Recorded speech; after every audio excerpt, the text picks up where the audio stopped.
Hello, my fellow Extraordinary Americans. I'm Cosmos Dar, and this is Extraordinary America. What is Extraordinary America about? You see, American identity is about freedom, the opportunity for a better life, and the pursuit of happiness. However, most Americans are not free when it comes to the financial front. Most Americans are suffering from financial slavery due to loss of jobs, stagnant wages, inflation, and debt of all kinds. Wealth and income inequality runs rampant across America, and the middle class is all but disappeared. So what is Extraordinary America about? Extraordinary America is about the abolition of financial slavery. It is about the financial freedom of the 99%. It is about the nation of immigrants and descendants of immigrants awakening and unleashing the extraordinary within themselves and setting themselves free. The path to financial freedom is through entrepreneurship and investing on the light side. It is about financial education, not only when it comes to money in the monetary systems, but also in regards to how to start a business, investing, especially when it comes to precious metals and real estate. In this podcast, I interview guests, many of whom came from humble beginnings, to see how they did it and how they attained financial freedom in their own lives and how they did business. And it is my hope that you will be inspired and you will want to awaken extraordinary within yourselves and realize the American dream. Once again, welcome to Extraordinary America. I'm here. Hello. Thank you so much, Dr. Miluna, for taking the time to do this podcast with me. So, can you tell me and the audience a little bit more about yourself, your background, and how you got started?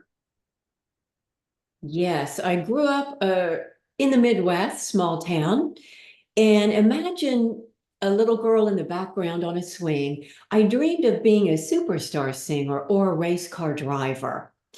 So that led me into a music business degree. I had piano lessons, flute lessons, voice lessons, and the voice won.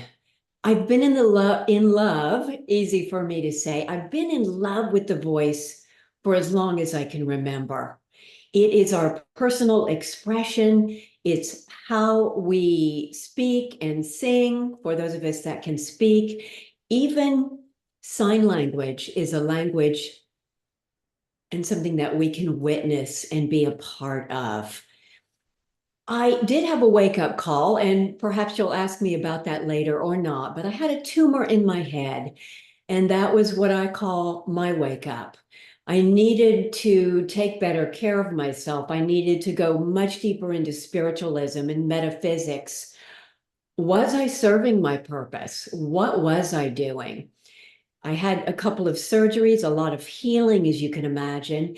And that sent me on the path of learning energy healing, medical intuition, and just more voice training. And that led to the PhD in holistic psychology. I wanted to connect all the dots between physical, emotional, mental, spiritual, and financial.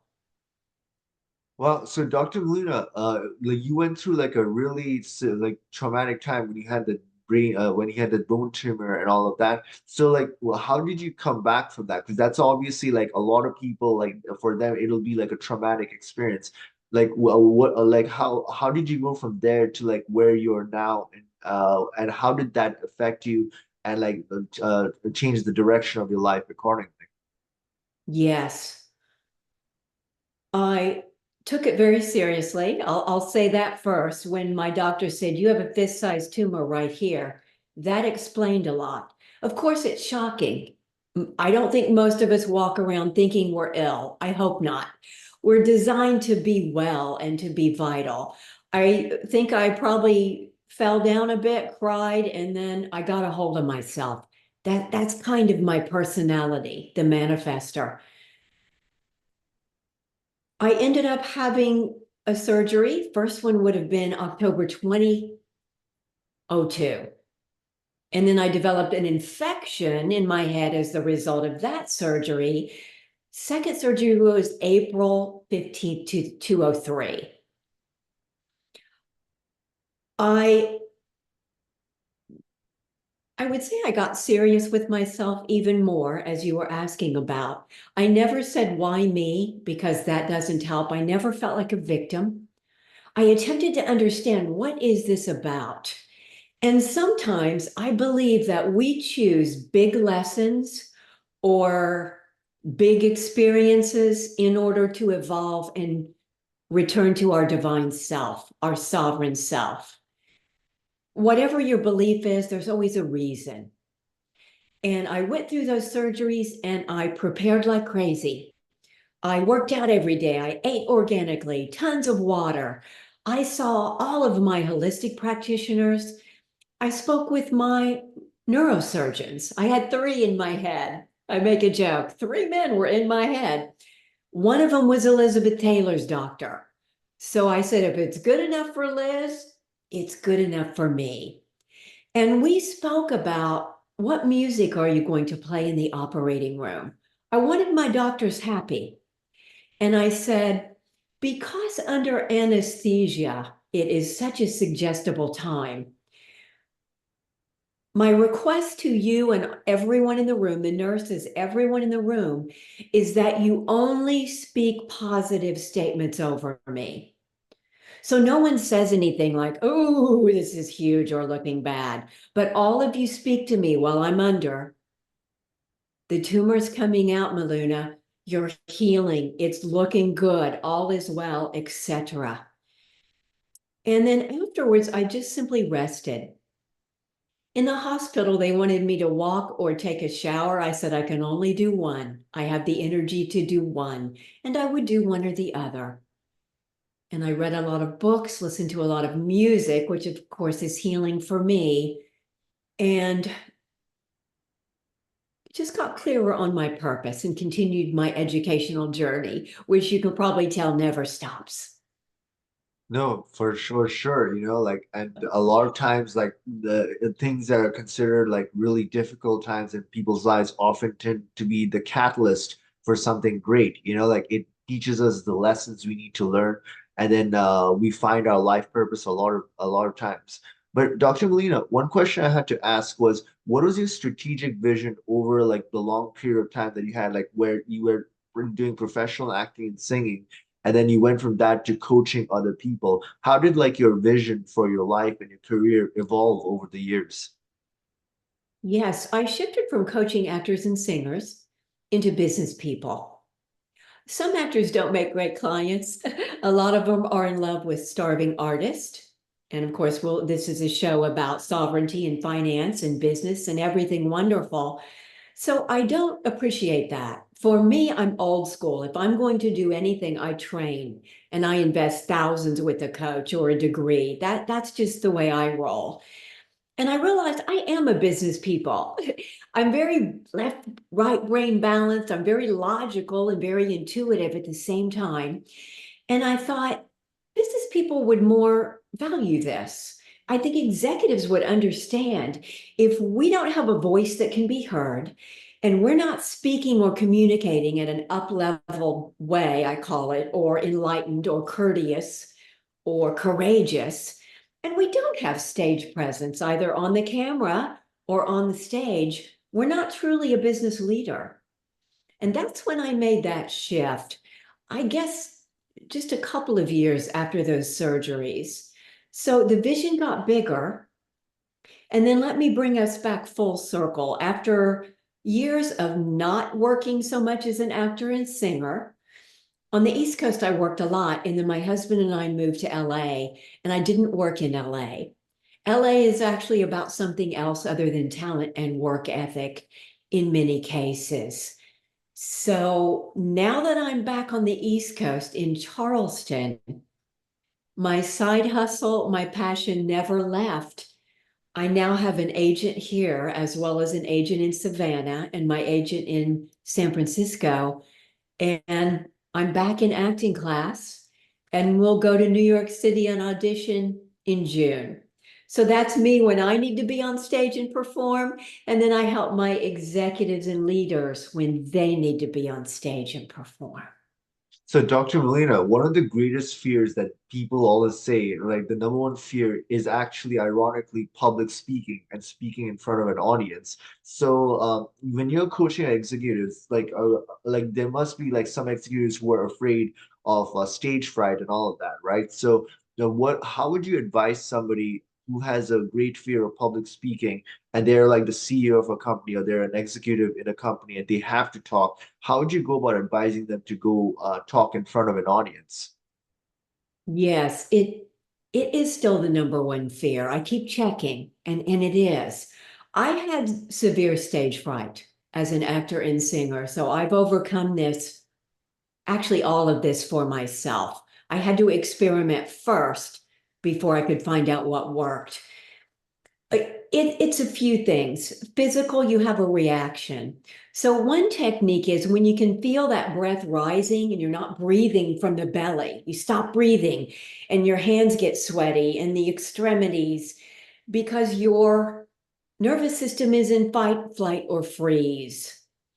And now we're in trouble because now we can't think and our memory goes out the window and our body is focused on the core. So we're nervous and our hands and feet are cold.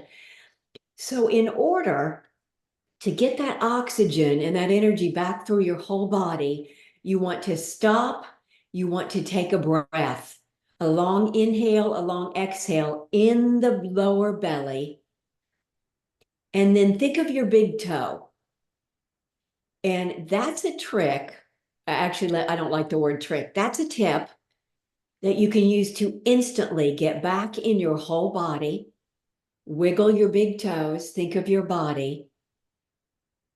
You can also squeeze your butt muscles, your buttock muscles. Nobody can tell what you're doing. In fact, we look great from a posture point of view. That will also get that oxygen and energy running through your body properly. My second tip is to prepare. In the US, we live in a hustle culture. And so folks don't take the time to prepare their speeches, take a few minutes between meetings, and we really need to do this. I used to go outside and walk or go to the ladies' room or go somewhere outside where I can walk fast. I swing my arms, get all of that energy running evenly through your body. Calm yourself down, get a hold of yourself in a way, is what we're doing. And from a mindset, we want to understand that there really is no purpose to being afraid of an audience. It's our reptilian part of our brain which is saving our life. Because we used to have to run from dinosaurs and we had to survive. And so that part of the brain hasn't evolved and we're terrified. Oh, I'm going to be laughed off the stage. I'm going to forget my lines. I'm going to look like an idiot. And it just rolls in the mind. So we want to stop those thoughts, perhaps write down the worst that could happen. What would you do if it did? There's a way around that. Think that your audience wants you to succeed because 99 out of 100 people are rooting for you. They really are. They also don't know what you're going to say. So I'll give you an example. In my undergrad days as a junior and senior, we had to give vocal recitals twice a year. And because I was studying opera, I sang in Italian, French, and German, as well as English. I forgot some of my words in a French song, and my voice teacher didn't even know it. So I say that to say that you can move on. In showbiz, we say the show goes on. You don't ever stop. You don't give it away. You don't apologize. You don't lower your power. You just take a pause and continue. The audience doesn't know what you were going to say. They don't know what you know. So grab a hold of that mindset, and then you need to prepare. Highlights and practice. I don't wing it, and I've been at this for years and years and years. I don't wing it. I practice and prepare. So, Dr. Miller, it's interesting that you talk about the reptilian brain and the fight or flight response because see, like evolutionary biology is still affecting our lives, even though it's like such an irrational thing, right? Like all the fears that we have about public speaking, are just like irrational. Yet, like when the time comes when we're in front of an audience, then like the fear comes in. It's a very interesting concept, but it is also true that if the tips that you put, like if we put that into action, we can overcome it. The only reason I'm bringing this up is because public speaking is a good way of promoting your business or like your message and your vision. Because when you are like the architect of your company and you have like a vision, you have to, if you want to make a huge impact, I'm telling this for the audience sake, you have to be willing to speak to the audience or somebody has to do it for you, because then that's the only way your vision can come through. But I don't know, what's your opinion on that? Beautifully said. Yes. It's acting class can help, improv class, or of course, I'll just say it, hire a coach like myself to help you overcome. Or, as you just mentioned, declare a spokesperson then. If it's something that's going to take a while to overcome, and you haven't had the therapy or the training or the coaching, because it can be overcome, anything I believe can be overcome, then someone else could serve as the voice for your company for a while. But as you said, make no mistake, if you can't clearly communicate your vision, your mission, ask for money when you're making a pitch. If you can't tell us what your company does and you don't have passion, we won't care either. We won't understand. We won't invest with you. We won't vote for you. And we can't follow your movement, which means your impact has been compromised and you're not serving your full purpose on the planet.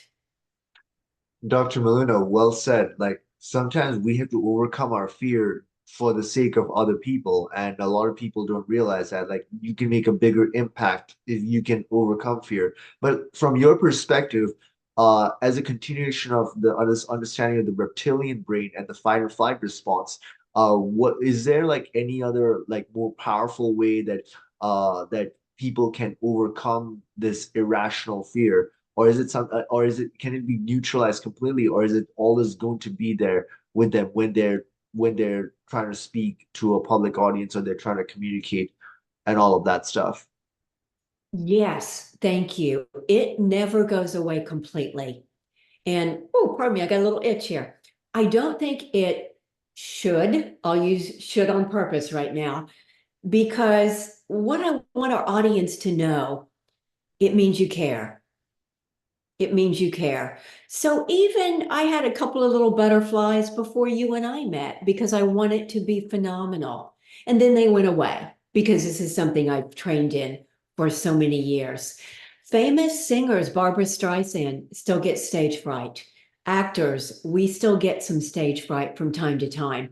The difference is that you interrupt it quickly and you're back in that zone. And once you get in that zone, you're okay. So this is why I coach my folks on the opening of their talk. If you can get a hold of yourself, introduce yourself correctly, or let someone else shower you with love and introduce you properly, and you have prepared your first lines, you'll be okay. The butterflies will fly in formation instead of affecting you. Also, not rushing. People want to rush. No, that makes it worse. If you've earned your right to be there, and I think we have, and you're on the stage, take the time to do it. Take the time to connect with us heart to heart. And that means your eye contact. That means I have something interesting to say. And let me also apply this to music. The only thing I need to do, not really, but the most important thing as an actor and a singer, it's shockingly simple. If I'm in the moment and I feel it, you will. You will feel what I feel. So let's be in the moment. That's the number one key. Meditation helps tremendously. And hypnosis works on some levels. So there are some things like that. Will it go away 100%? I'll repeat, no, it won't. But will you manage it so that you can be incredible and know that you deserve to speak beautifully? Yes, you will. It's a very interesting concept, right? The concept of like how like it's a like there's a saying that courage is not the absence of fear. It is doing something in spite of having the fear, but having the ability to overcome it. And ironically, when it comes to public speaking or even like acting and saying, like when you're in front of an audience, if you're able to overcome this fear, you can make so much of an impact.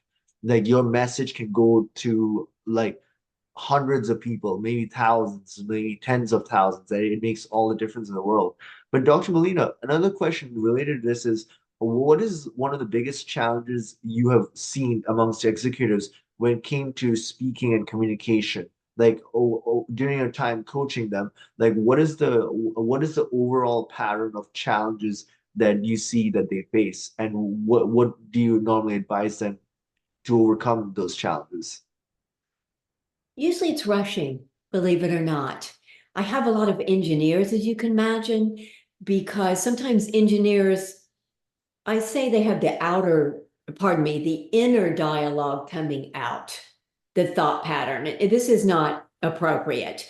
When you're in a room of engineers, yes, of course, you're all going to be speaking out loud and debating and what's the solution and let's figure this out. But when you've got to lead, you can't ramble on for 25 minutes. You've got to be able to get to the point. We work on slowing down the pace. We can't hear, if somebody's going like this and really, really speaking fast and doing all this in filler words, we can't hear that fast. So I like to impress upon them first, what's the rush? Well, Dr. Miluna, I'm busy. Okay, that's a 4-letter word that starts with B. All of us have a full schedule. Let's replace it with I have a full schedule, or I have a rich, RICH schedule. Busy just makes us hurry faster and hustle more. So words have deep meaning for me. So would a leader ever hustle? No. Would they care enough to slow down? I think so. Because we can hustle our whole life. And I know I used to hustle, hustle, hustle, but I wasn't really doing things that made a difference. It was my own insecurity. And I left people out because I was so fast or so impatient. That's not a leadership quality. We Mhm. will not get to the end of our life and say, wow, I wish I'd rushed more. No, we won't. We're going to say, I wish I'd spent time with the people I loved. I wish I had made a bigger impact. I wish I had taken better care of myself and been a better leader or grown my company more. I, Well, it's a mindset to wrap around, isn't it? So we work on specific words. I help them with opening lines that get to the point and don't go on. I help them move through overused terms and filler words like, so, right, repeated words, no, no, no, yes, yes, yes. These are all static interference. And then, of course, I teach them the big toe, the breathing, and a lot of other more meditative energy techniques to so get them to slow down. It takes a little time because we're in the habit of speaking super fast, a lot of us. So, Dr. Melina, like I do meditation myself, and I learned about this thing called pranayama, right? It's like these ancient Indian techniques where, like, if you slow down the breath, you basically slow down the restless in your mind, and you can actually think about things from a more calmer standpoint. Like the slowness of your breath is directly proportional to the calmness that you have, and it also slows everything down, and you're able to make wiser decisions from a calm state of mind.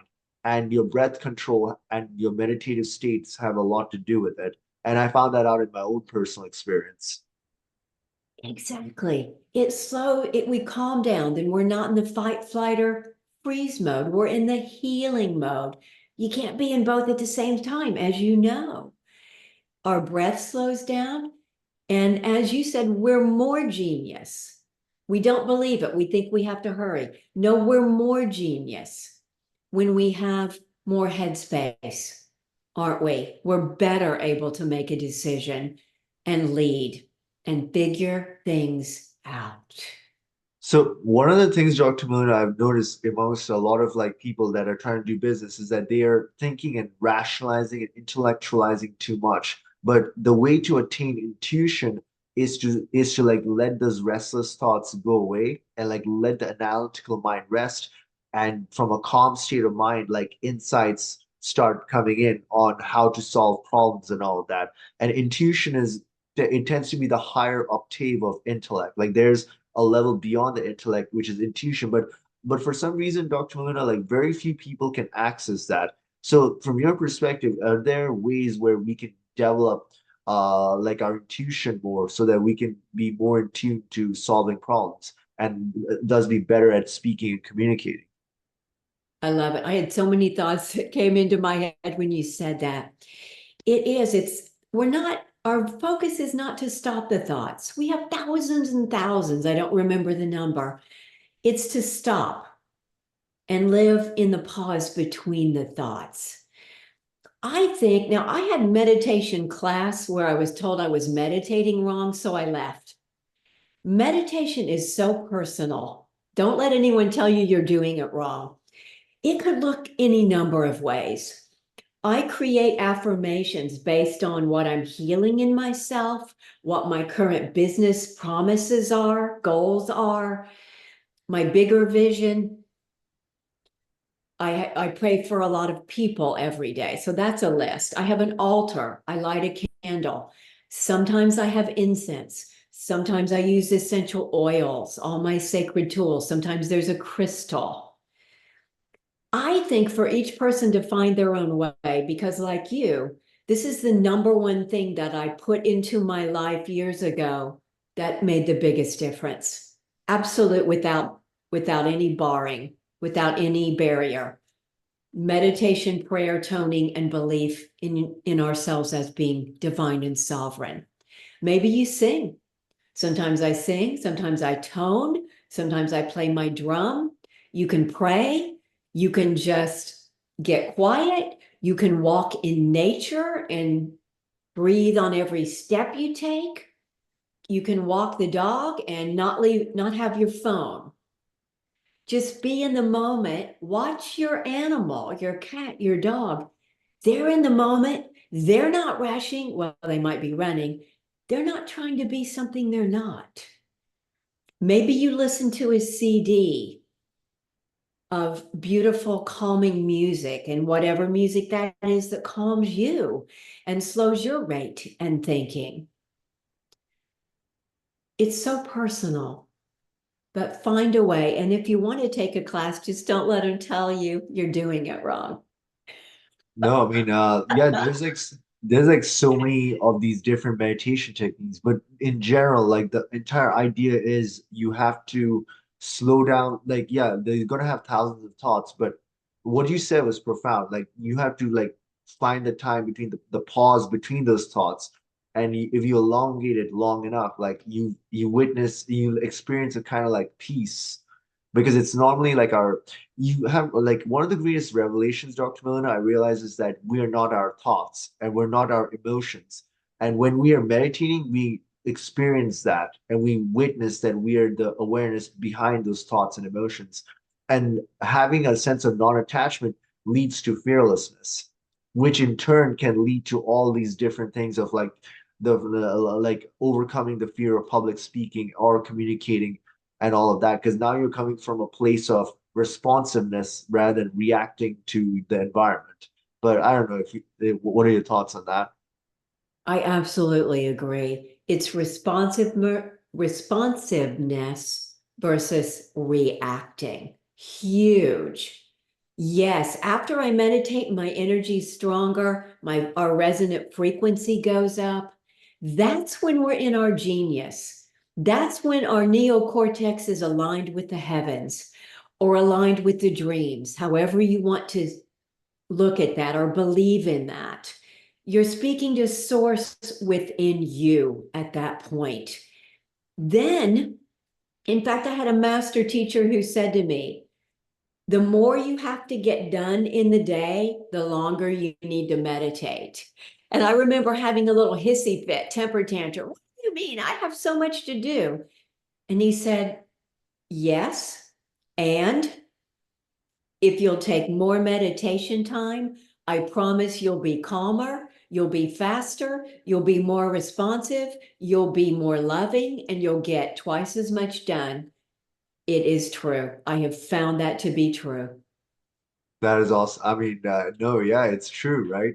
But Dr. Luna, like during your entire career, like what was the biggest lesson or revelation you've had regarding like a life lesson, like during your time coaching, during your time like doing the acting and singing? and all throughout your life, like what is the greatest life lesson you learned about just like life and business and all of that? So many. And maybe I haven't learned it yet. What's coming to mind and heart is that it is our job to know ourselves. So perhaps if we don't do any more than figure out what we're made of, what our superpowers are, what we don't like to do, so we can delegate. I did a lot of jobs I didn't like, and that's how I found out.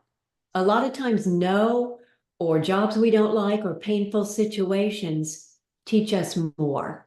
Easy times maybe don't have the same character building. Dolly Parton, I love Dolly Parton, says, I don't know how to be anyone else. Don't be someone else. And she never tries to do anything but what she does. Could we not say she has an extraordinary impact in the world? She said, I write songs and I know how to write songs and it's easy. So she doesn't do other things. She writes songs.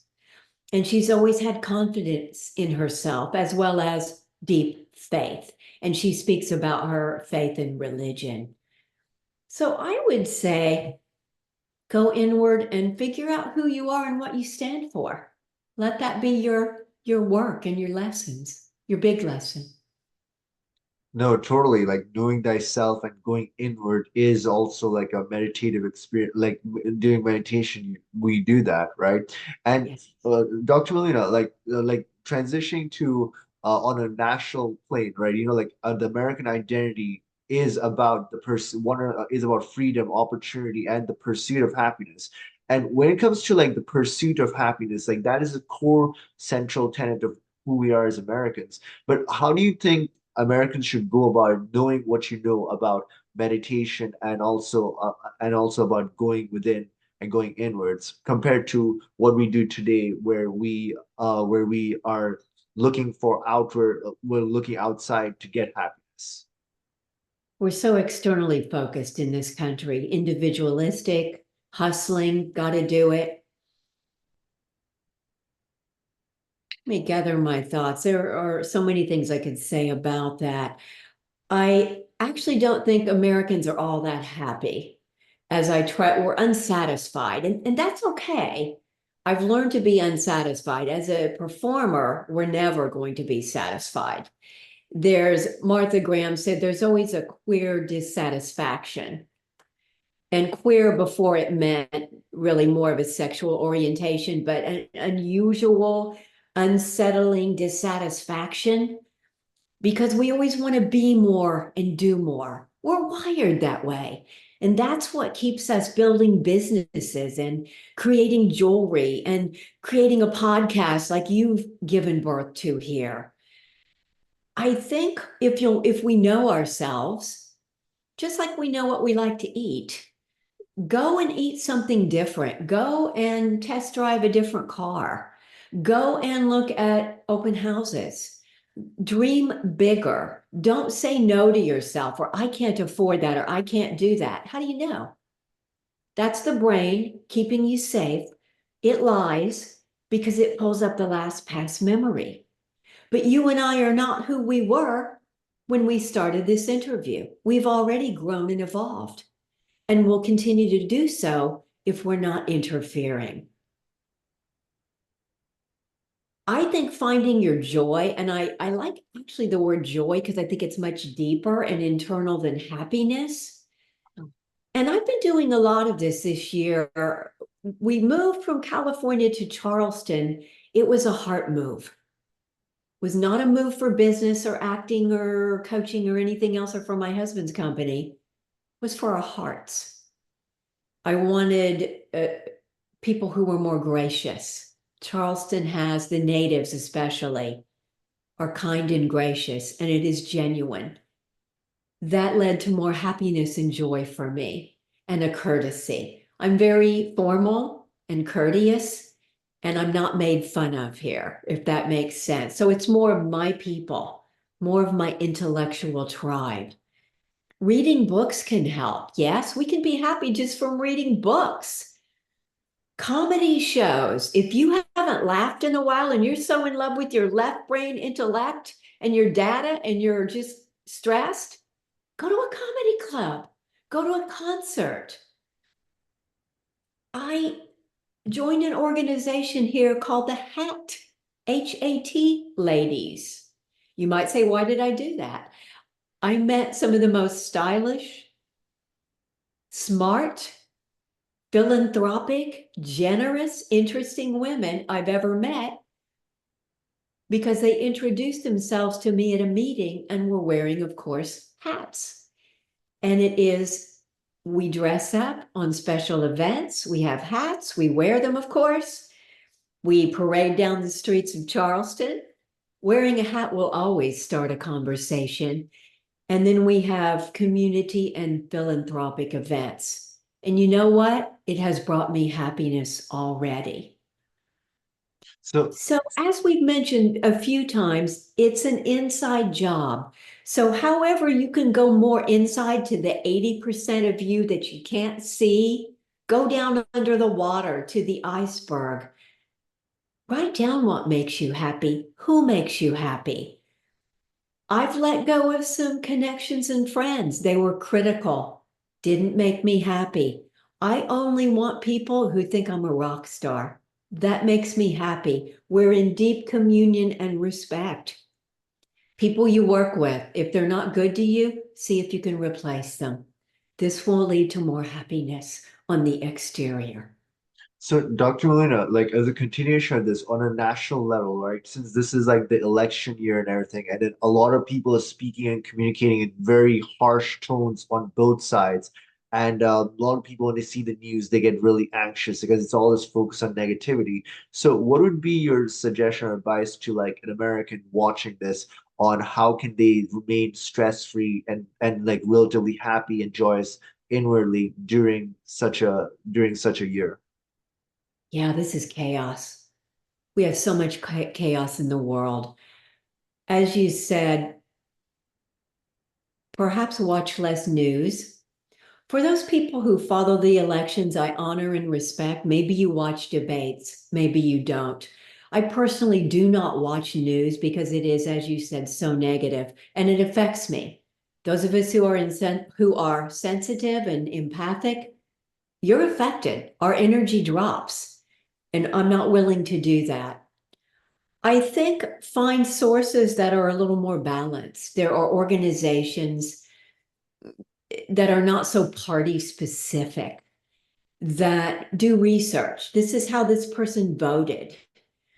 I think it's going to be even more important to vote because I think last election, 1% more people voting, if I could say it that way, would have shifted the election. So for those folks who think it doesn't matter, I say that it does. It matters so much, your vote.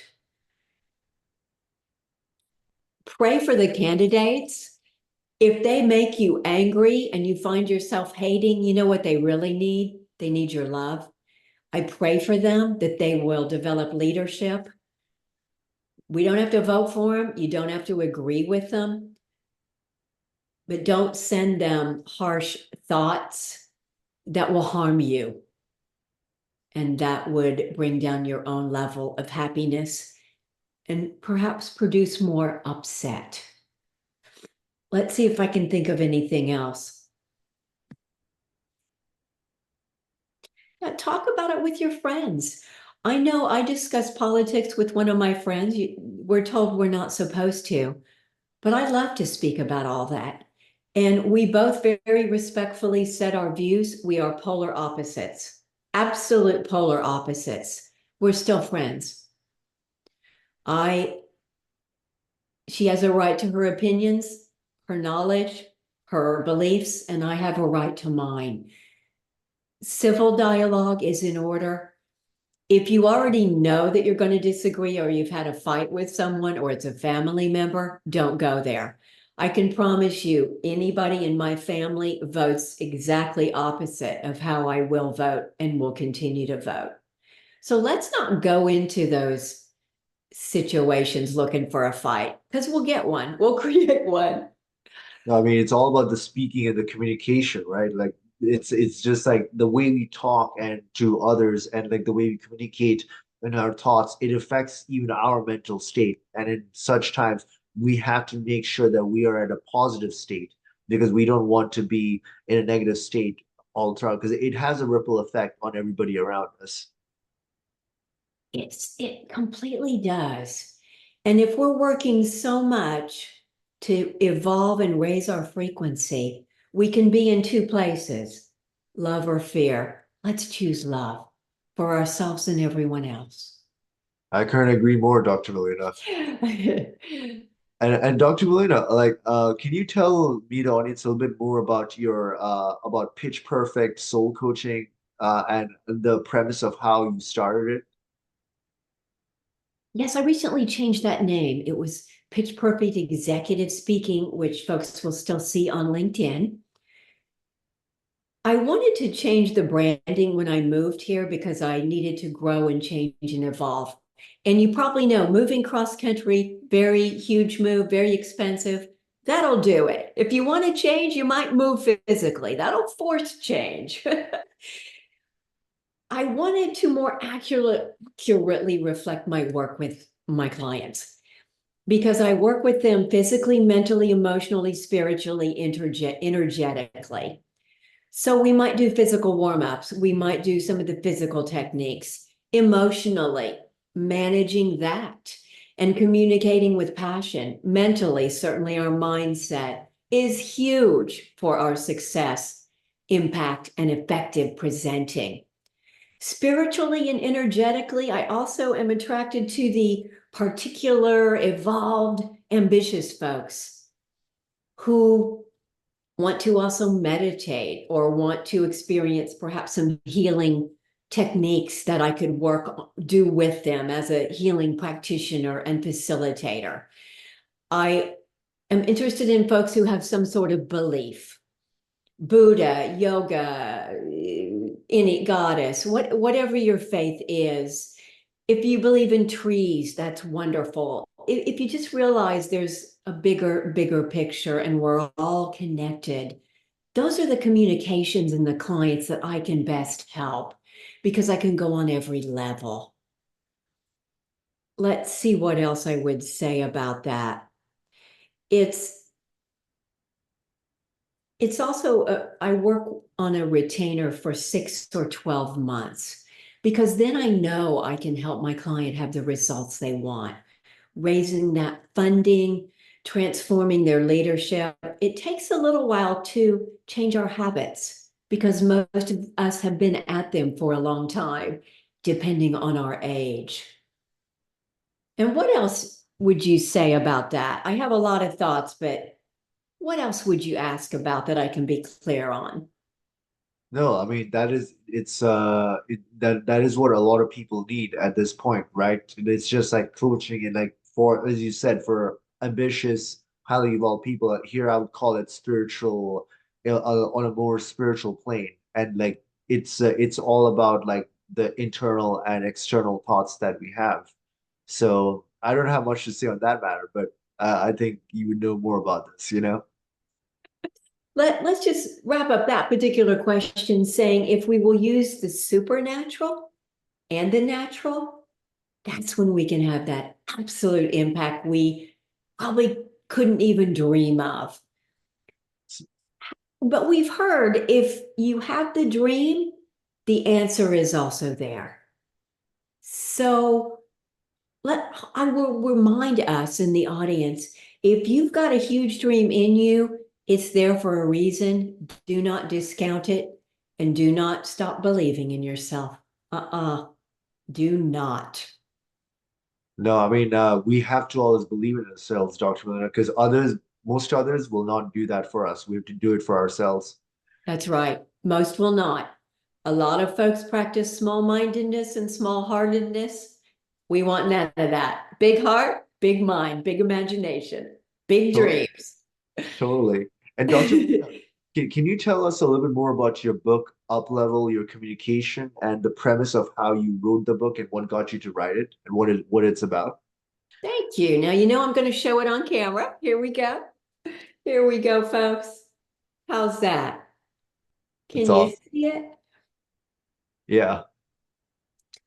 I threatened to write a book for years and years after my surgery. People would say, "What a great story you have." And I thought, well, my story doesn't mean anything. Not a terribly helpful thought, but we think, why would people care? Why would my story help? Well, it would, because we love stories of overcoming. And I say I triumphed over the tumor. I triumphed over the tumor. Took me 17 years, I believe. Forbes approached me and asked me to write. And I thought, instead of me talking about this like most people do, I'm going to write a book. Well, then you never write a book. You just talk about not writing a book.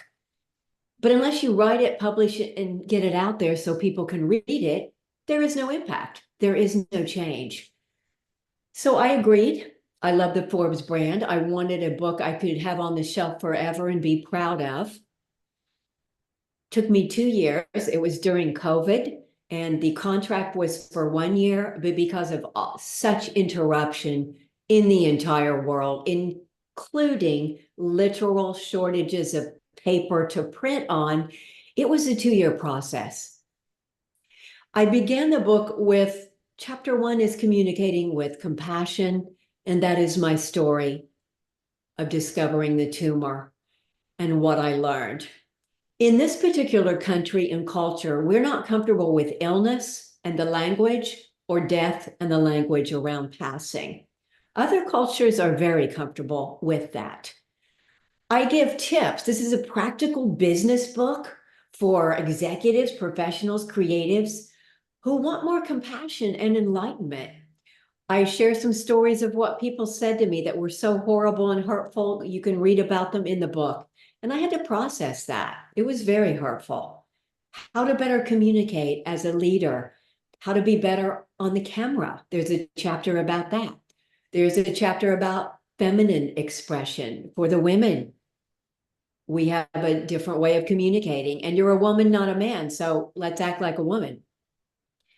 There's a chapter about relationship. There's some things in there about income. And the end of each chapter is 3 questions I ask, so that it's a workbook as well. You can write in the book and take notes. I want it to be a self-help book, not a shelf book. Don't put it on your shelf. I want you to read it, then put it on your shelf and continue to pull it out when you need a reminder. What did I say about that? Oh, here's my note. Oh, and I even want to use this word now. It's an airplane read. 2 of my friends said I read it cross country on my flight, or I read it internationally. It's short on purpose so that you'll read it and you will change forever the way you see your voice. Forever, I promise, if you'll read it.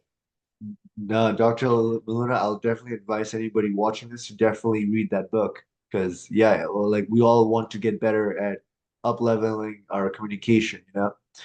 And so, Dr. Miluna, how can our audience connect with you and get to know more about you and your work and everything that you do? The 2 best ways, milunafausch.com, my website, and I'm sure you'll have that in writing as well for folks to link directly. And LinkedIn, Dr. Miluna. I think I'm pretty easy to find. I doubt if there's another Dr. Miluna Fausch. I did change my name during the whole medical adventure. I renamed myself. Miluna has deep meaning. I'm pretty sure you won't find another person by my name on LinkedIn. Those are the ways. I'm very active and very responsive. And it would be an honor to connect with anyone who reaches out by either one of those channels. Dr. Molina, I'm thank you for that. And I'm so grateful that you took the time to do this podcast with me and share your wisdom on communication and speaking, because this is something we all need to know. And even on a national level, knowing how to communicate and speak with others, like our words do matter. Like what we say to others and ultimately does have an effect on our mental and emotional state. And we must always be careful of what we say and how we communicate. And I'm thankful that you took the time to share your wisdom about it. And I do hope that you come back on the show at a later time. Well, I so appreciate your invitation. I'd love to come back. Now I'm speeding up here. Let me slow down. I'd love to return as a guest. Thank you so much. Thank you, Dr. Miluna. And I want to conclude this episode by letting our fellow extraordinary Americans know that, hey, look, there's an extraordinary within each and every one of us. It's our duty to awaken it and unleash it. Until next time, bye for now. Hey everyone, thank you for watching Extraordinary America. If you like what you see, please do subscribe to our podcast and share it with others. Remember that the best investment that you can make in your lifetime is in your own financial education, for it is knowledge that truly sets us free. Also, remember that inflation is diluting your purchasing power, which in turn increases financial bondage. The practical thing to do is to protect the loss of your purchasing power and invest in precious metals or the right cryptocurrencies. Lastly, never forget that you are an extraordinary American. We'll see you in the next episode. Bye for now.